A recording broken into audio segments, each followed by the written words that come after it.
You smell like pepperoni. Well, if that's the way you feel. Wait a minute.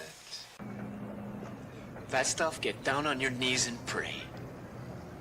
I think... They're as big as wolves. Look just as vicious. His dead wife was watching. First his wife, then he...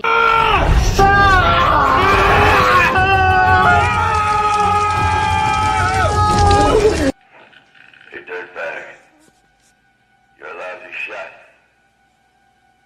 I don't like lousy. Say something. I never try anything. I just do it. Like I don't beat clocks. Just people. Want to try me? Oh, hello. I was cleaning the knife off. You don't want to get it. You don't want to keep it wet. You know, never mind. All right, let me put that up. All right. Welcome, Ghouls and Ghosts, to another episode of Bad Cinema. It's Halloween month, of course.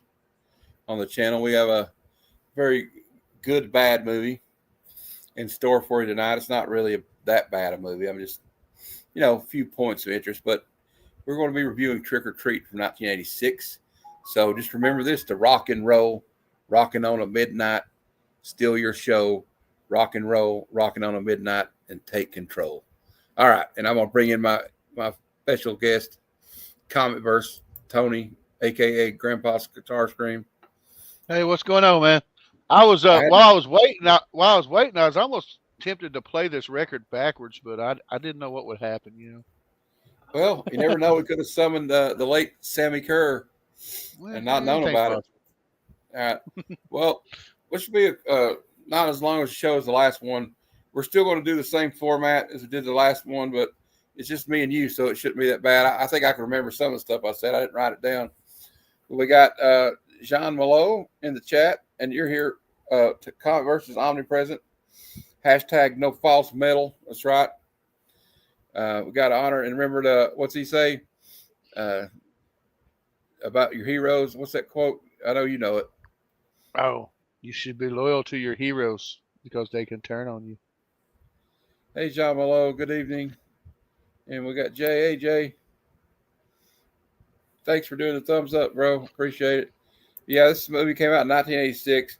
I'm gonna read a little bit off here. I'm not going to share that screen anymore. I'm going to briefly go over a couple of things just of importance, I think.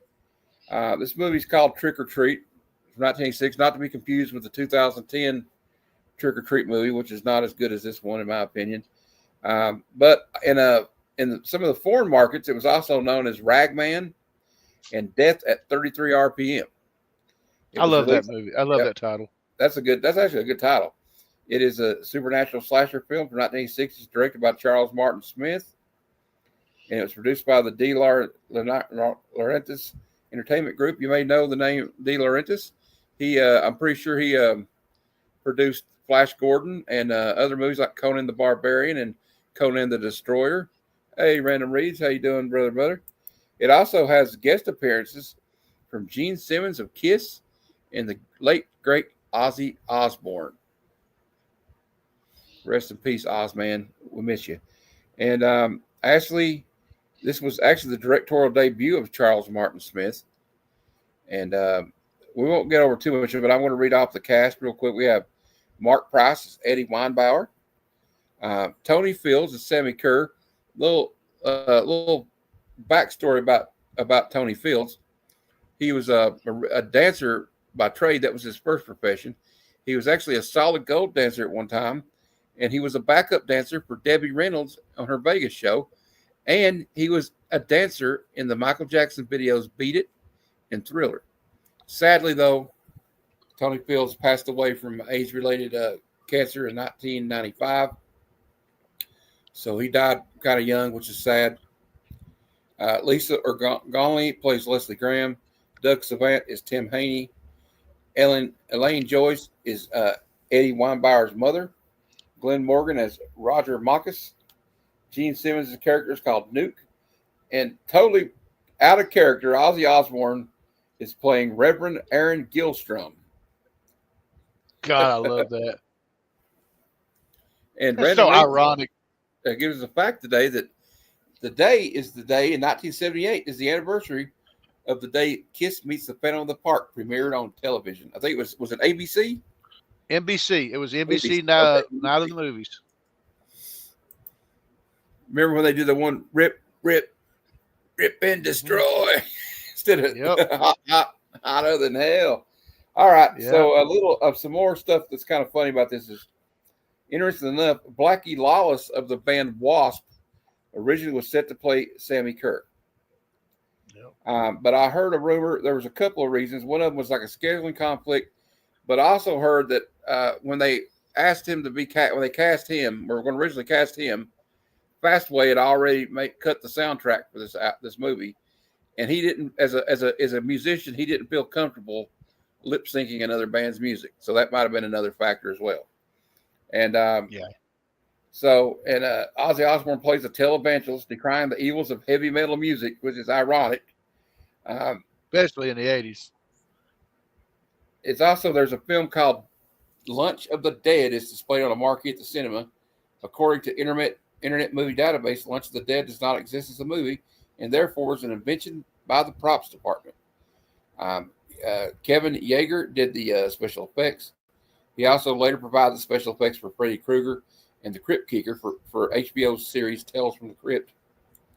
Yep. Yeager also has a cameo in the movie as the lead singer guitarist for the band The Kickers that are at the high school dance, the one that he pulls into the amplifier and kills. Yep.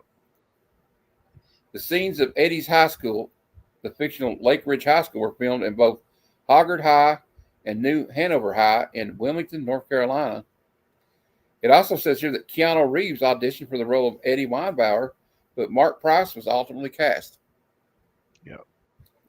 It says also that Gene Simmons was also originally offered the role of Sammy Kerr, but did not think much of the script and ultimately agreed only to play a cameo as DJ Nuke. And Simmons later said in an interview that he chose to play the role as Wolfman Jack, who was a childhood hero of his. Yep. The title of Sammy Kerr's unreleased album, Songs in the Key of Death, is a play on the title of Stevie Wonder's 1976 album, Songs in the Key of Life. And that's all the little factoids I'm going to talk about. Also, the one thing also should be remember that a couple years before this, Tipper Gore and all the wives of the senators in Washington got together and formed what they call the Parents Music Resource Center, PMRC, which is a fancy name for censorship board, because I think her daughter listened to, the Purple Rain album, the song Darling Nikki, and she saw the lyrics and she had a cow. And famously, Dee Snider was told that his song that was about a throat surgery he had because of his vocal cords were damaged, Under the Blade, was about sadomasochism and torture. And when they asked him this, he was testified in front of Congress. When they asked him this, Dee Snider said, the song's about a throat surgery I had. That's why it's called Under the Blade. I can't help it if Senator Gore's wife has a dirty mind. Yeah. And of course, even they thought that John Denver was going to speak for him, but John Denver told him, no, I don't agree with any censorship at all time, because my song Rocky Mountain High, people thought I was talking about smoking weed. So yeah, it don't always work the way you want to when you talk to an artist. They're not going to go down with censorship.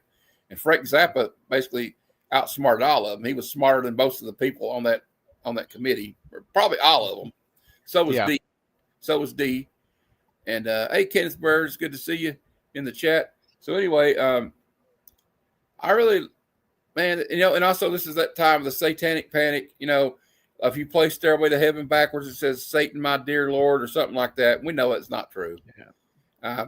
That also reminds me of another movie, a comedy by Adam Sandler, Little Nicky, where he's like, hey, Nicky, he's the son of the devil. They're playing Ozzy backwards. What's Ozzy saying here? He goes, no, the Ozman's lyrics are just straightforward. But check this out. And he puts on an album by Chicago and plays it backwards and goes, our dark Lord will swallow your soul, or something like that. So, it could be Chicago, could have been, although Chicago's a good band too.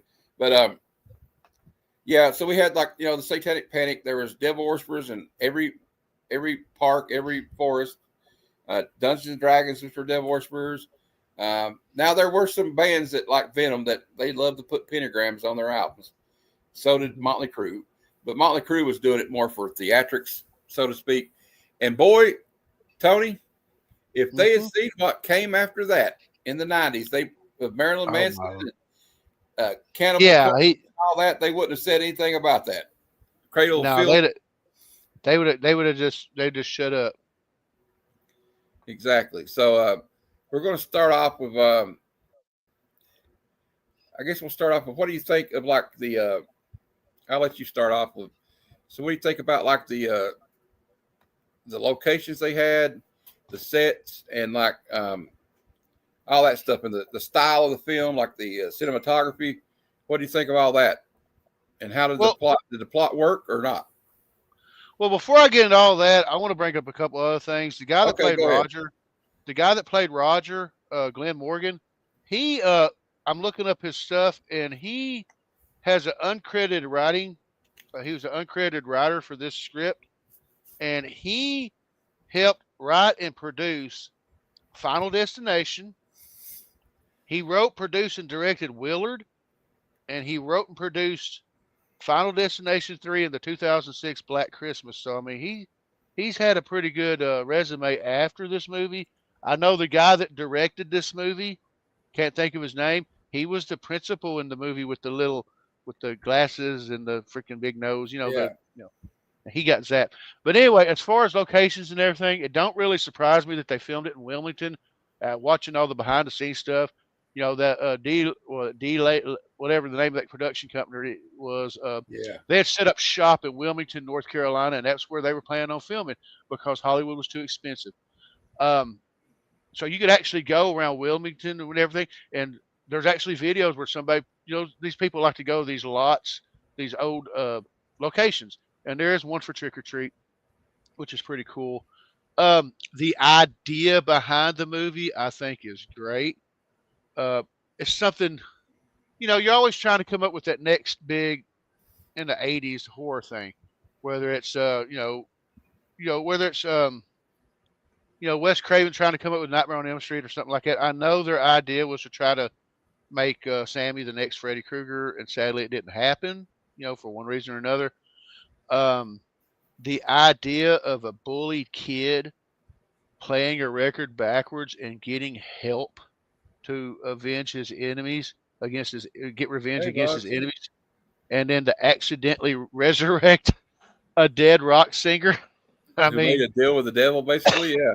Yeah. I mean, it sounds preposterous, but in the 80s, I mean, you got to think as preposterous as that sounds, we have Sharknado now. So far as I'm concerned, this is like Shakespeare now. So, I mean, I'd like to congratulate W Boggs 18 for winning the Bragging Rights game show tonight on my friend Flat Earth Santa's channel. And I just want to say real quick, my friend Mark, I've known for a long time. He used to talk about Trick or Treat will always be one of my favorite films to watch around Halloween, but I'm such a huge fan of it, I could watch it all the time. Exactly. I feel the same way. It's a good movie. And the whole thing with Ozzy, I always loved it because, this is during the whole time when Ozzy was getting flack for Suicide Solution. Yeah. His albums and everything. So for him to play the priest, that was like icing on the cake. I mean, he got his costume, and there was a bunch of fans at a fence, and he walked right past them, and nobody even realized it was him. You know what's also like a few years later, he did that video for the song Miracle Man, which is about Jimmy Swaggart, basically. Yeah. Also, it's just like, because the Suicide, but it's just another example of that song, misunderstood lyrics, just like Dee Snider's talking about his song Under the Blade. That song's about Bon Scott drinking himself to death. Yeah.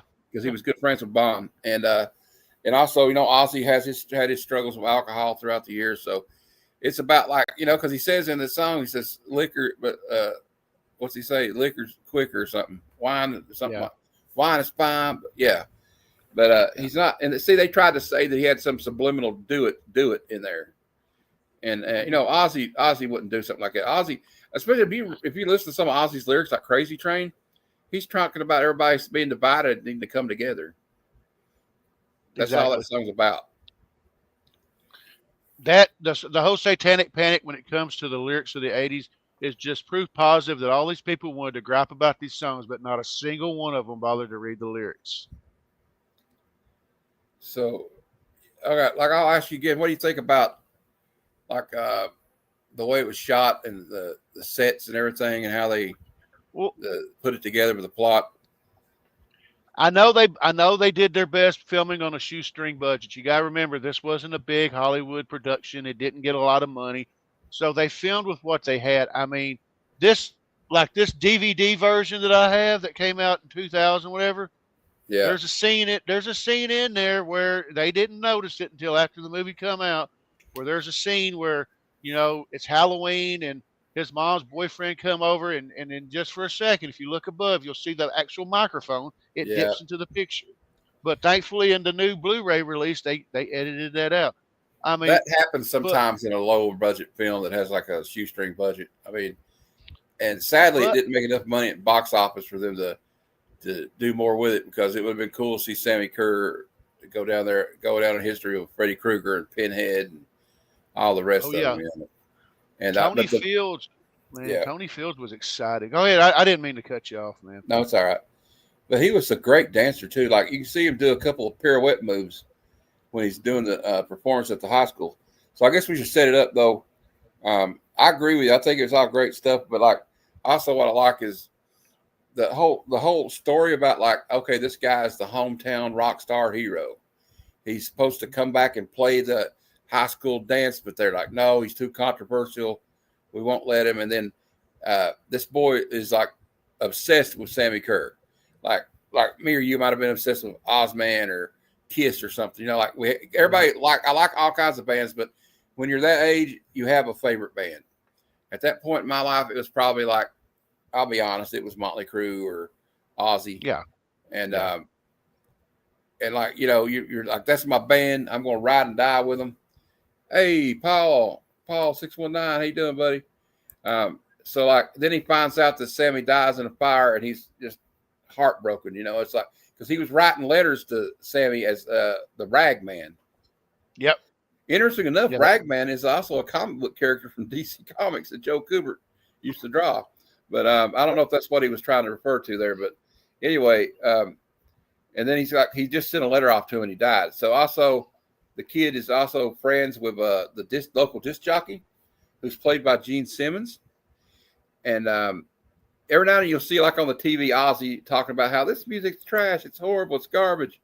And but I got one clip of Gene. I can't play a lot of it because it's got music in it, but I think I can get away with a snippet just so you can see Gene as the DJ. He wasn't a god. This rock warrior understands him like that.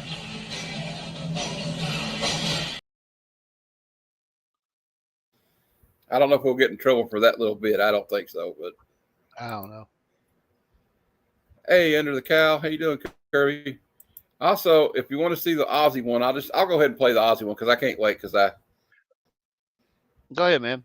I got a couple of them. I don't think I can play it all, but absolutely sick and bizarre, and I'm going to do my utmost best to try and stop it now. Anything you'd like to say in conclusion? These evil people have just got to be stopped. Yeah. And Sammy goes, and like it kills him. It's like had an aneurysm or something. Another great scene is where that old lady's talking about how we're going to miss the Reverend and all this stuff, and he just pulls her out of the TV and turns her to ash. Duke's like trying to clean it up. That was a pretty cool effect too for 1986. I mean, on their budget. Yeah. I mean, I always wondered, could you imagine being on the other end when you're interviewing the woman and all of a sudden she just disappears? You're like, where the hell did she go? Yeah, that was. I mean, I don't know. That was wild. Yeah, it was. When I saw it, here's what I thought of. I got this ready for moments like this. Here's what I said. Jesus Christ.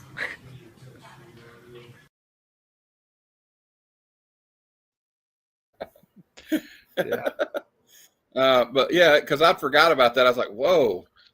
And then we got, I also wanted to play like where he's like talking to, or Sammy's talking to him. I think I got it cut up in 2 clips.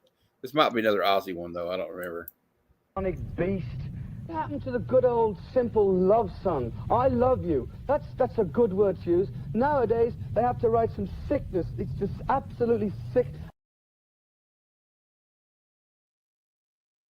Absolutely sick. And then Also, I like this one where Sammy like looks at him like, this is when Sammy comes out of the speaker. It's kind of scary. Like, whoa, this guy come out of the speaker. Loyal to your hero. Make it turn on you. I love that line. And I love how the makeup job they did on him, where he's been badly burned in the fire. So basically, he like did he have some kind of like ancient witch black magic book or something? Man, I don't know. It shows him in like a circle, like a pentagram. And he's Yeah, like doing yeah. something. There's people on fire around him. And so he had planned on doing this, I guess, like he was going to just want to become more powerful, I guess, and take revenge on everybody that he thought had done him wrong.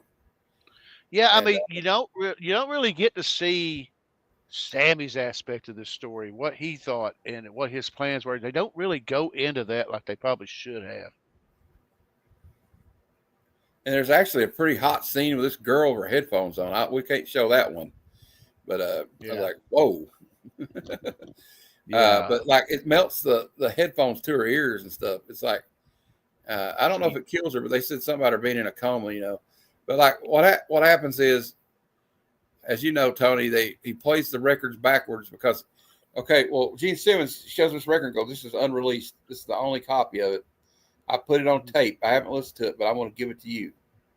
Yeah. You're his biggest fan. So he takes it home and he tries playing it backwards. And he ends up being able to communicate with Sammy by playing it backwards. Like he would ask him a question and play it backwards and he'd say something to him. And he helps the kid get more competence and kind of helps him get the best of these bullies, which is a great scene where he's running through the school after he threw that tray of food in his face and stuff. But then they, instead of trying to get him, that kid actually realized he should be scared of him because something's going on. And he makes a tape of it. And Sammy gets through like the speakers into like the electricity and he can move around now. And then by the time the kid figures out that this is a bad idea, it's too late. Yeah. And it starts off harmless pranks, and then it starts getting serious when, you know, Jeannie gets hurt. And and he's trying to kill his mom, and he like throws her his voice, says, "Oh, come in, Mom." He's like, "We got to destroy them all," or something. He says about it, right? Yeah. And nail them all. Yeah. So it's like he realizes maybe like it's also kind of like one of those, you know, how they always say, "Be careful when you meet your heroes." You know, because he might not have been that great a dude, even though he's a good musician. We got Aaron saying trick or treat, smell my feet. And also, we can't go on without talking about the soundtrack. I'll let you expand on the soundtrack by Fastway. I know you got the album right there on vinyl. Oh, yeah. Original first pressing, baby. We got all these songs were done by Fast Eddie Clarke and his band Fastway. For those of you who don't know, Fast Eddie Clarke used to be the guitarist for Motorhead. Yeah, I mean, it was produced by Eddie Clarke and Will Reed Dick. Well, that's the name. Here's the back. And you got, like, you know, Trick or Treat, which is a great song. After Midnight. A lot of the songs that are featured, like Trick or Treat, After Midnight, Don't Stop the Fight, Stand Up, Tear Down the Walls, Get Tough, Hold On to the Night, Heft, and If You Could Only See, they're all featured prominently in that movie. It's just one of these things. I've got it on vinyl, got it on CD, got it on digital. And like, I don't remember who said it with the CD. I don't need to wait till Halloween to listen to it. I will jam that bastard anytime. Oh, absolutely. Also, and you can get a, they have a new remastered version on Amazon that's got the 180 scratch resistant vinyl and I need to pick up. So also I love when I watched this movie as a kid, I was like, man, I wish my room looked like that. The kid's got like this awesome stereo system. Like I'd like to have that sound system right now. He got like JVC, everything up there. And dude, and then the posters, you know, Motley Crue. He had a Motley Crue poster on the wall. Anthrax. There was Megadeth records in them that made appearance.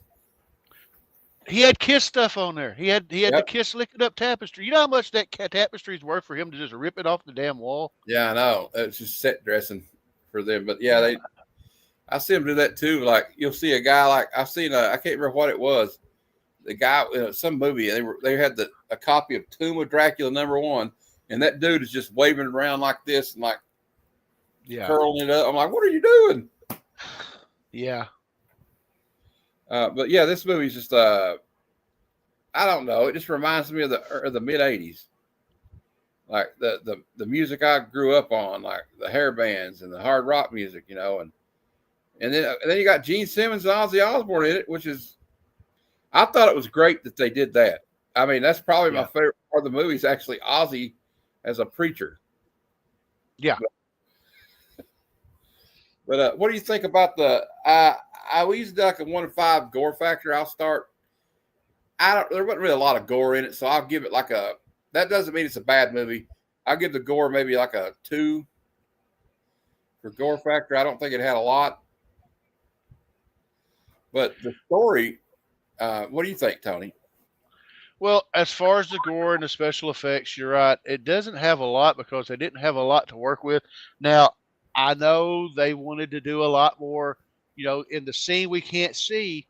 It's the one time you get to see the creature they call Skeezix. They were planning on doing more with that character, but the funding wouldn't allow it. Because he was supposed to have been like Sammy Kerr's little monster. You know, every bad guy's got some kind of familiar or something, and he was supposed to have been like one of Sammy's little demons that they were supposed to do something with, but it just didn't work out.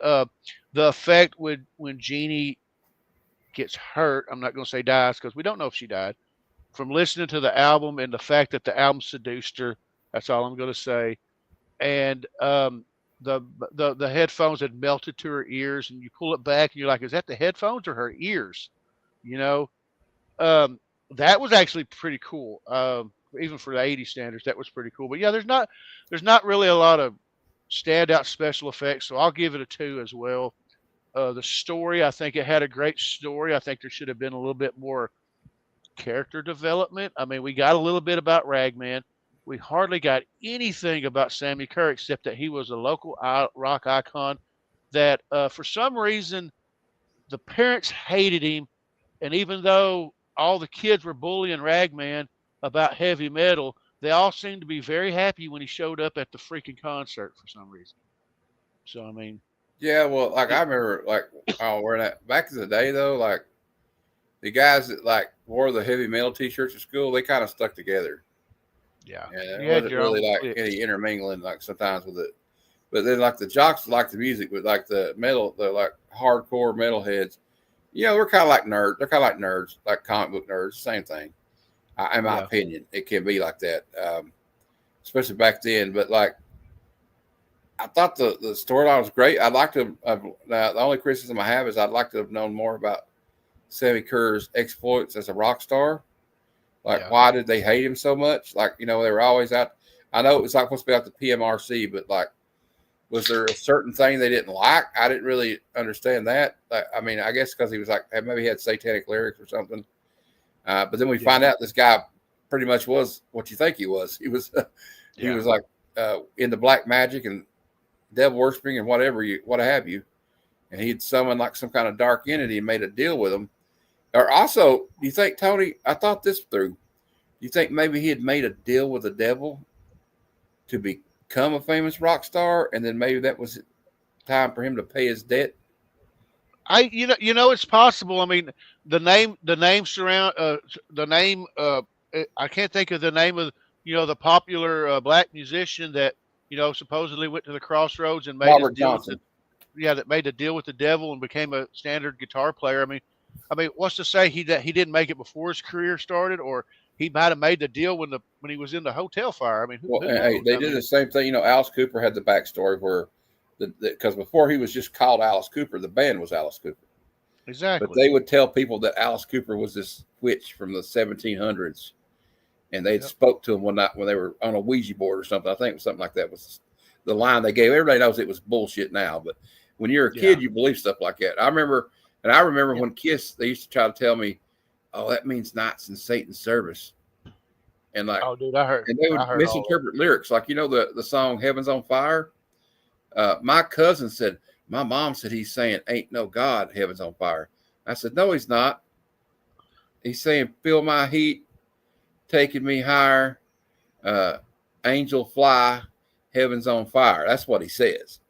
Yep. He doesn't say, And, ain't no God. And I had a cousin that swore that he was saying angel die. And I said, no, he's not saying angel die. No, he's saying angel fly. Yeah, it's angel always fly. misinterpreted, you know. And like Yeah, Kiss is pretty straightforward. If you listen to Kiss's music, besides the theatrics and the makeup and Gene spitting up the blood and using the fire breathing thing, the lyrics are mostly about like partying, picking up chicks, having a good time, you know. That's being happy. That's what it's mostly about. Yeah, it's party music. Yeah. The same thing with like, you know, there was I remember, I don't know if you remember when I was a kid, you probably do too, we're the same age. They used to say that because Led Zeppelin, you know how like Robert Plant's son died while he's on tour, and then Bonham dies and they break up, and all that stuff that happened to them was because they'd made a pact with the devil. Yeah, and that's why they were cursed. You know, it's, you know, but like there's always tales like that. Like this one's not about satanic panic, but I remember there was I'm not going to get into it, but if you're me and Tony's age, you'll know this one. Without me, you have to tell you what it is. If you know, you know. There was a rumor about Rod Stewart. That's all I'm going to say. Yeah. But Rod Stewart definitely got around with more women than me and Tony combined in our life. So, yeah, the satanic panic of the 80s was a real thing. I mean, oh my God, everything from music to Dungeons and Dragons got thrown under the rug and movies, slasher movies. Yeah, I mean, and you know, we just come out of the, you know, you got to be honest, though, we did come out of the 70s where we had serial killers like, you know, John Wayne Gacy and Ted Bundy. And then, you know, also Richard Ramirez, the Night Stalker, was a self-admitted Satan worshiper. At least that's what he said. He might have just been trying to freak people out. But so there, and, you know, Son of Sam said the devil was making him do what he did. So, so there people were, that kind of didn't help the matters. You know what I mean? And then, because you had actually, because, you know, Richard Ramirez showed up in court with a pentagram. Sorry, I watched a documentary today about it. But anyway, I don't condone that stuff. Like there's people that celebrate them people, but I just think it's scary and fascinating how somebody could be like that. It's just why I watch stuff like that. But anyway, go ahead, Tony. I'm talking too much. We'll get on to the next. Well, no, all I was going to do is just pretty much agree with you. You know, we could talk about misunderstood lyrics and stuff forever. I remember in the 80s, everybody talked about The Number of the Beast is such an evil song. And I'm like, have y'all listened to the song? It's about a dude that went out for a walk in the night in the forest and stumbled upon a satanic ritual. They didn't see him. He saw them and he freaked out and ran away. And his first thought was, he's got to call the law. I mean, there's no, you know, and people just misunderstand that stuff. But the question I was going to ask you, because we've talked about this before, and whoever's watching in the chat, did Nuke know that Sammy was in the record? Because there's little parts where you don't have the clips, but you know he's like, they tried to ban him, but they couldn't stop him. Woohoo! He's in here. And then he gives it, but what always gets me is when the kid walks off, Gene's just sitting there just looking like, my work here is done. Yeah, like he know. And I could go into the whole thing about, he said this is the only copy in the world. And I actually, through going through trying to come up with my own fan fiction sequel of this in my own mind, did research in the record industry and stumbled upon the fact that there ain't no way on God's green earth that a record company is going to give some DJ the only copy. There's the actual master recording at the record company. Yeah, or maybe Gene Simmons was Satan. Who knows? I mean, you only see him that one time, and you hear stories like Ozzy loved doing the show. He loved it, and even the bit part that Gene did, he said before that he thought it was, even he didn't want to do that. He thought it was redundant, but it was a paycheck. And I'm like, dude, you were actually pretty cool in that one little part you see him in. And yeah, but I mean, but back then Gene was doing You know, he did Wanted Dead or Alive. He did Runaway. He did this. He did Red Surf. I mean, he just did little bit parts, but he was just dabbling his toes. But I mean, but for the little bit that you see him in, he did a real good job. So I mean, Actually, did you know Peter Criss was on an episode of Oz? I only briefly seen that. I only saw that here briefly. I did. That's like Ace Frehley did a cameo in a movie that I can't even think of the name of the movie now, but I've seen a clip from the movie and I was like, wow, okay, that's pretty cool. And you know what? I also would have been cooler if, like, if they'd made a sequel, if there'd have been more rock stars in it. Like, you could have had Nikki Sixx or somebody in it, or some more Ozzy. We could have had Alice Cooper show up. That would have been cool. Alice Cooper show up. Yeah. And maybe, like, I don't know, even like maybe got some of the newer bands at the time, like, you know, Metallica or somebody could have showed up or something, or just for briefly. They could have just been like on tour or something, or I don't know. And it takes me back to a cool time. Go ahead, Tony. I was going to say, I think at one point they had in their heads to do a trilogy, but they just wanted to see how the first one did, and then it didn't do well, so they never came back to it. So I mean, and like I said, I dabbled with the idea of trying to figure out something. 40 years. Next year is the 40th anniversary of this movie, so I'm hoping to actually maybe see some. We could have movie theater. What's put it his back name? in the theaters. What's the kid's name again? I can't remember the kid's name all of a sudden. Ragman? Eddie? Mark Ragman? Price. Eddie? Yeah. What if we had one where Eddie's son is a big metalhead now, and he finds like an old tape his dad forgot about? We talked about that. We talked about that backstage. My idea for the story revolved around some of the stuff that's popular now with digital downloading and the revamp of the resurgence of vinyl and box sets and stuff, where you find out that he's still a DJ. Ragman's a DJ. His son's working for a record company that has the rights to the Sammy Kerr stuff, and they decided to do a box set, and they finally released. They put that album in there. And they found another copy of it, and they put it on like Spotify, and it gets out again. Yeah, and like I said, the record company would have the actual original master, so it wouldn't be that hard. And then now you got to deal with them trying to keep Sammy from going online, because if he goes online, they'll never get rid of him. That would be cool. It could be like, and also they could maybe like have some like a rock band or something show up, like a newer, and they're like he kills them or something, or like something like that, or takes over. Like that would be a good one. Would be like he possesses the body of a new rock star, and they're like, man, this guy reminds me of Sammy Kerr. Kind of like, remember Eddie and the Cruisers when Eddie came back in part 2, and they're like, everybody thinks it's Eddie. They say he sounds just like Eddie, and and they're like, wait a minute, it is Eddie, but this could be like, and like they could like have a scene where the guy like pauses the tape or like the YouTube video of this guy playing, going, and be like a guy that like was his agent and said, that's Sammy Kerr, be like that would answer, because I was talking to my buddy Tim, that would answer the problem since Tony Fields passed away. How do you get past the fact that if you try to bring Sammy back, he's got to come back looking like somebody else? And if they could track down his surviving family, maybe they could get his likeness just to show him for like a second. Thing, and it could be a tribute to Tony, because the guy was a very talented dancer. Like I said, I mean, you don't get to be in one of the dancers in Thriller video if you're not a talented dancer. He was also in the Chorus Line, so I mean, and that's he was on the Broadway, not off Broadway. We're talking about he was in the Broadway version of Chorus Line. Yeah, I thought he was in the movie. He was in the movie too, but he was on the Broadway. He was in the Broadway production too. Yeah. With and I mean, he was there with like that's Liza Minnelli, I think, and all that. Everybody's gonna be like, you guys know about Liza Minnelli? Yeah, I know who Liza Minnelli is. It's Judy Garland's daughter. Yeah.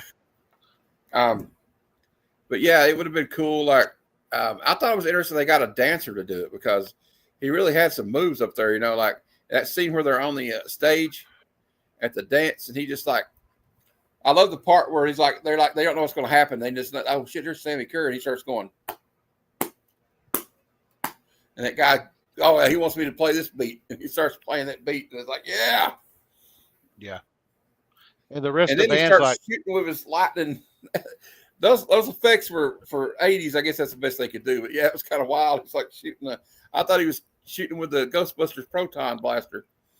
But I don't care. I mean, we can't play the video here because of copyright, but that scene where everybody's scattered and you just see him sitting there playing that guitar and you see that electricity going up the guitar neck and everything, that was freaking awesome. Yeah, that was badass. And so what happens is he tries to get his friend to destroy the tape, but before the dumbass destroys the tape, he tries to listen to it. Yeah. And Sammy pops out, and he's like, I like what the kid, I think I got a epiphany. He goes, I'm one of your biggest fans. He goes, shut up. Shut up. Yeah. I can find it. A big fan of yours. I have all your records. Shut up. Gilstrom seemed to have self-destructed. Our weekly focus Play my tape for me tonight. Well, so his friend plays the tape at the dance, and that's when Sammy comes back through the speakers, and he takes the place of the lead singer of this band that's on stage. There's also some more scenes. Right, this is the. I don't want to play all these because some of them don't work. I don't think we have to do it. But then this is where he's telling him, please. Roger. Edward. What the fuck is going on? we just got call waiting. Pretty cool, huh? I feel like a total bigwig. Yeah, because call waiting was big. Call waiting. Pretty cool, huh? Oh, and this, I don't know. I got tickled by this scene after Sammy Kerr attacks the people in the dance. And you see the paramedics bringing out a guy out in in the school costume. I don't know why it tickles me, but here we go. It was awful. I mean, this guy was shooting stuff out of his guitar. It was and people were running, and I don't. Yeah. And he goes, "Who was it?" She says it was Sammy Kerr, and they're like, "You mean the dead rock star?"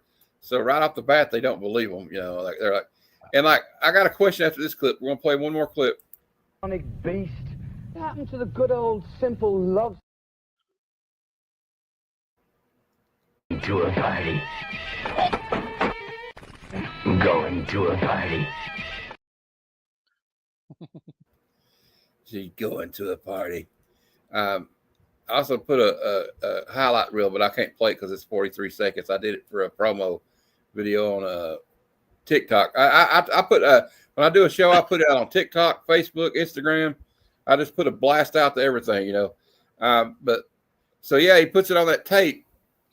So he puts it in the car, and there's a cool scene at the end of it when he's like, "Okay, here's how we're going to stop it. We're going to go to the radio station because Gene Simmons has got this recorded on a reel-to-reel tape. He's going to play it for the Sammy Kerr tribute night because, you know, in honor of him dying."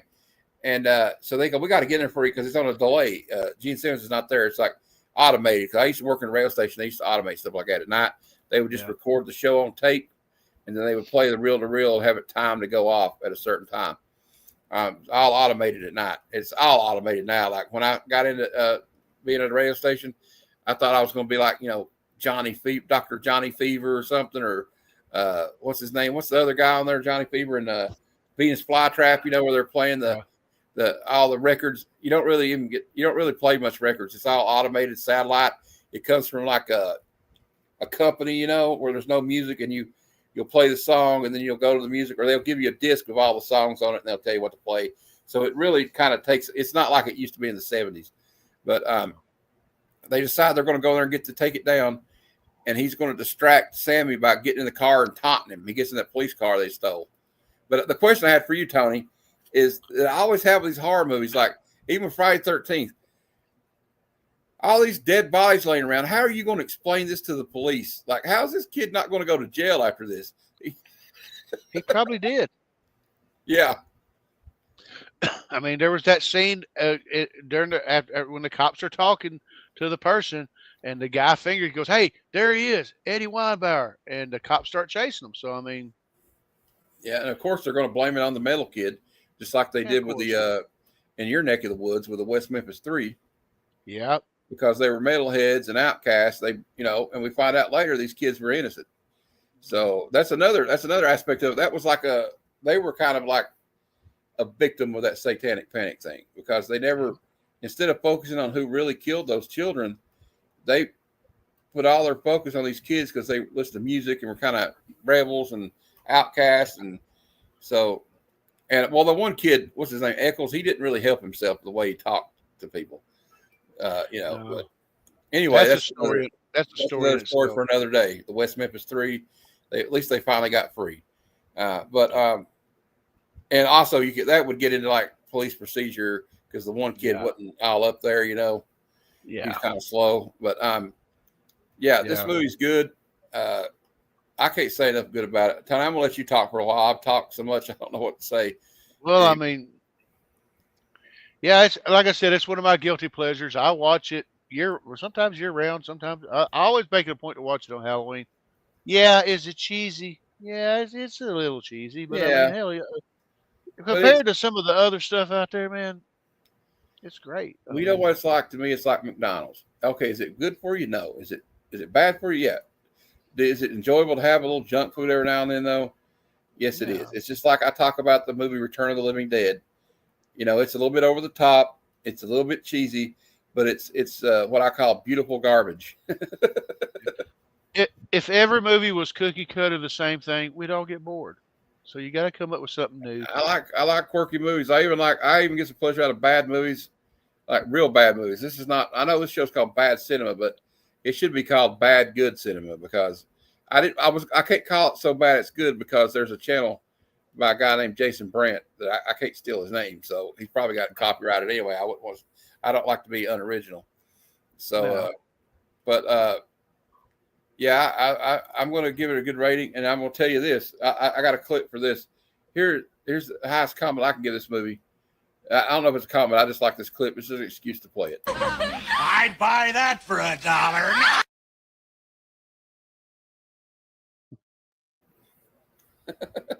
Like Roger says in the movie, it's loud, fast, and thrashing. Well, you know, that's what rock music was about back in those days. It's like live fast, die young, leave a good-looking corpse, right? That's what they yeah. Not that was probably a good way to live because they lost a lot of people that way, like Razzle from Hanoi Rocks and Steve Clark from Def Leppard, Bon Scott. There's a list goes on and on, you know, of that kind of excesses. Or you see like another movie I'm going to review on this channel one time. Maybe not this channel, probably Good Cinema, because we've not done a documentary yet, but we might do both of them together. The Decline of Western Civilization, Part 1 and 2. It's going to be hard to do that because of the music, though. It's going to be hard to do it because of the music. I was going to say I've seen Part 2, but I don't think I've ever seen Part 1. Well, it's more about the 80s punk rock scene. But she saw another thing going on. Penelope Spears, the director, and she's like, okay, it's time to do another movie because there's all these kids with leather jackets on and their teased hair hanging out on Sunset Strip. And there was a new wave of music out. And one of the most infamous scenes, there's two of the most famous scenes in that movie for me is Ozzy Osbourne cooking breakfast in his leopard print robe with his frosted hair. And she's like, oh, we got tired of all the drugs and the alcohol and the cocaine. And she goes, well, you got a more stable life now? He goes, no. And then, of course, the infamous scene where Chris Holmes is in the pool. Chris Holmes of Wasp, the guitar player, is in the pool float at his house, just guzzling bottle after bottle of vodka. Like he's just like straight up throwing the bottle back. And it gets to the point where it's kind of sad. You kind of feel bad for the guy. It's like, and his mom's sitting there watching him. You know, it's just like, it's kind of rough to watch because you see the look on his mom's face. But we're getting kind of off track here, I guess. Yeah. I give the movie I give it for the Bad Cinema rating, 5 out of 5. Soundtrack's perfect. Is the movie perfect? No. Is it fun? Yes. Is it nostalgic for people that grew up with that kind of music? Yes. There's some fun cameos in it. I mean, what can I say about Ozzy? Let's just play it one more time. Ozzy as a preacher. Absolutely sick and bizarre, and I'm going to do my utmost best to try and stop it now. Anything you'd like to say in conclusion? He's going to stop it now. All right, Tony, what do you think? Well, I'm getting to the point to where I want to reserve 5 for like the truly spectacularly special movies. This is Bad Cinema, though, so that's true. We got to take turn. Yeah, like you said, it's not Shakespeare. It's not supposed to be Shakespeare. It's a great little film that you can waste an hour and a half watching. There's actually some good tropes in there. You can actually sympathize with, like for me, I was the kid that got picked on at school. Now I didn't play a record backwards to get even with my enemies. I just freaking nutted up and started fighting back on my own. But it's a great idea. I think it was a great concept. I still defend it. I call it the little movie that should. This is the could kind have of movie did you need so to take a much chance on. If you're not sure about it, take a chance on it. Yeah. Don't go in. I was gonna say, don't go in here thinking it's Halloween or Nightmare on Elm Street or Friday 13th, but it still stands alone. It's still a great movie to watch. It's not The Shining, but it's a good movie. Now I got a couple of big announcements. We're going to reveal the video for our new intro video for our show Friday Night Frights, and we're going to talk about the schedule for that. But first, Tony, I got to tell everybody what's coming up tomorrow on my show. Okay. We got comic conversation. I give it a 4. I never gave my rating. I give it a 4. I'm sorry. Now, Go ahead. tomorrow night at 7 p.m., we got another episode of Comic Conversations. So Tony's been a guest on that show, and we got another good guest. This is a good guy. He's always inviting people on his show from the community to get to know him, and it's Mon Comics. Brandon will be on the show tomorrow at 7 p.m. Eastern, and then Thursday, October 30th at 9 p.m. It's going to be an extra special episode of Good Cinema. And this is it. We're in the home stretch, Tony. Halloween month is over after this. I'm going to miss it. But we're going to do Halloween 1 and 2. Yeah. So that's going to be huge. Go ahead, Tony. I didn't mean to cut you out. All I was going to say is every day is Halloween when you're a horror fan. Yeah. And so also I got to announce the schedule change. Good Cinema will no longer be on Fridays as it normally is. It will be on Wednesdays at 9 o'clock Eastern time. And Bad Cinema will remain on Monday at 9 o'clock. Or I think, I'm not going to keep it at 9. I think I kind of like it at 9. And then the Comic Lounge will still be on Thursdays, but it won't be next week because we're doing this on Halloween. We're doing it on the 30th. But there's going to be a special Halloween hangout stream for the Comic Lounge on Friday. It's only going to be a couple hours because it'll be like 7 or maybe 2 hours, like 7 to 9 or something like that. Maybe 7. No, 7 to. We'll do 7 to 10 because I have another friend that wants me to be on his show at 10, so I don't want to end it. It's not going to be like an open-ended hangout. Also, I had some fun. We forgot to show these pics. Damn it.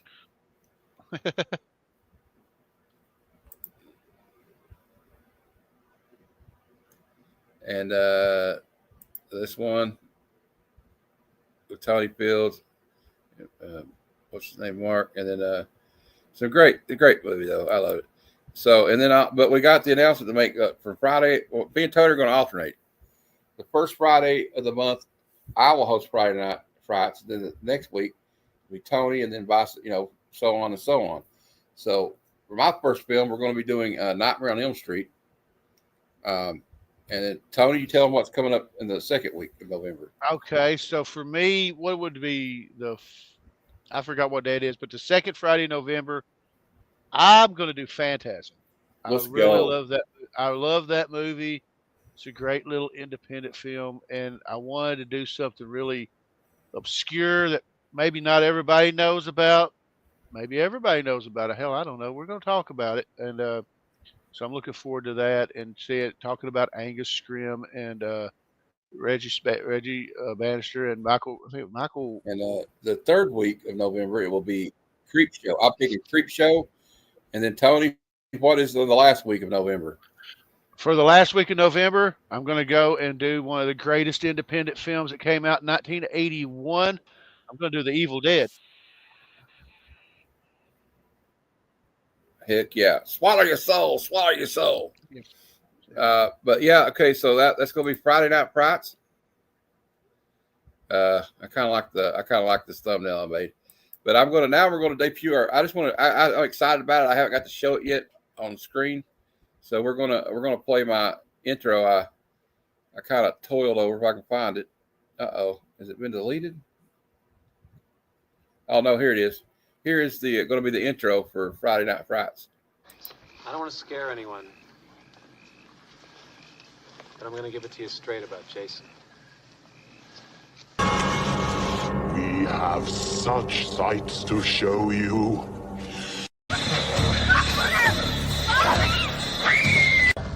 Oh, God! No! 15 years ago, I was told there was nothing left. No reason, no conscience, no understanding, and even the most rudimentary. The book disappeared.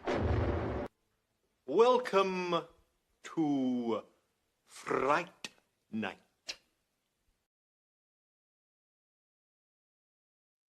That's pretty cool. I like that.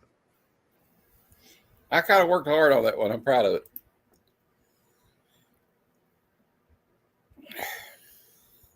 Oh, I got to sneeze.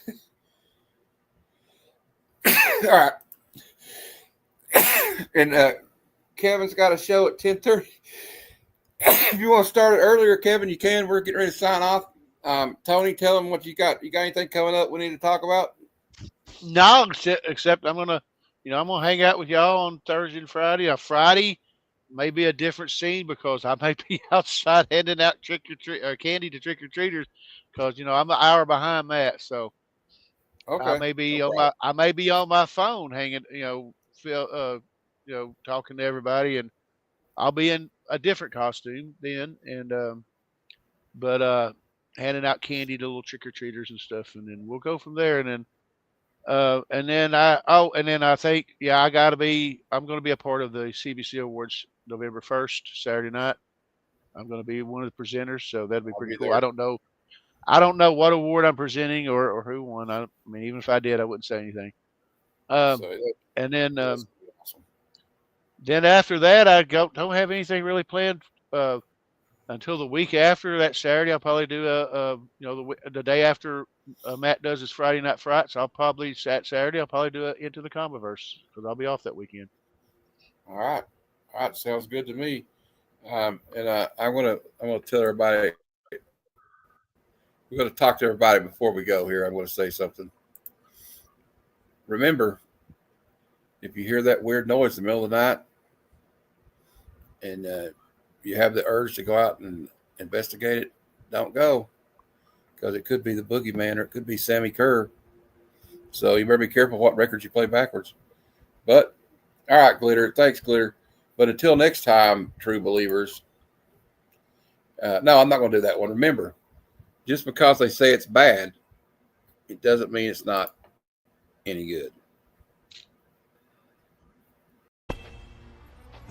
Come, son of Jarrell! Kneel before Zod! Snoochie boochies.